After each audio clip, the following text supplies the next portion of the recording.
چې کوم جنتیان جنت ته ورداخل شي نو په جنت کې بیا د هر جنتی عمر د 33 کاله عمر وي. بعض روایتو کې 13 کاله راځي 33 کاله او غټ وجود وي چې کوم شرعي غز دی پاغه شپته غزا شرعي غز ور زراع یادو نو غټ وجود وي.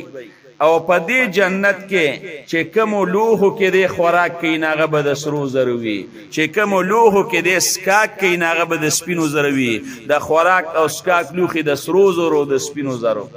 او چې کوم د بلډینګ دی او محل دی دا غي یو خخته به د سرو زروي یو به د سپینو زروي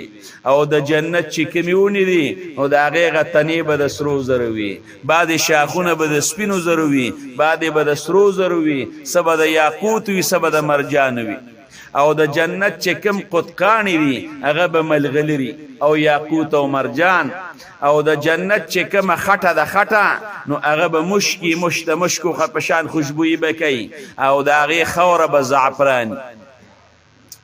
خوره زعفران او دا او نه پکې پوزه بدل شته. اوس په دې جمی کې زکام دی هر سړی پوزه چې کوم دی را بیږي سوق ټوخې کوي نه پکې داشته چورې ګلاړي توکل نه پکې پوزه بدل شته نه پکې بیمار کېدل شته نه پکې بوډا کېدل شته نه پکې جامې دغه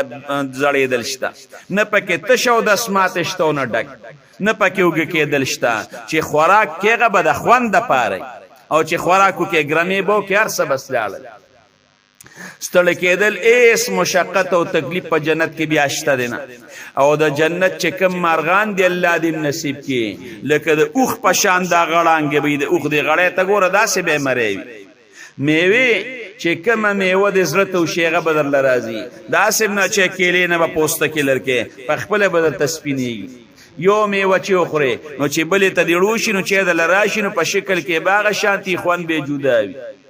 بعضی اونې پکې داسې دي د دواړو جهانو سردار مبارک فرمایي چې یو سورلی سړی په سورلې باندې سوري او داغه اغي سوري کې منډوي نو سل کاله به تیر شي خدای سوري به ختم نشي او په یو سبحان الله د الله پاک یو اون په جنت کې زرغونی داسې غټه غټه په جنت کې دغه دي او چې کم ادنا جنتی ری داغه به اتیا زره هادمانی اتیا زره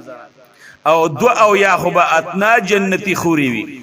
او د دغه خورونه یو خورک د دغه خزونه ک یو خزه دنیا ته راخاره شو نو د دواړو جهانو سردار مبارک فرمایي وې د زمکه او د اسمان په مابین کې دا ټول زیبر او خانه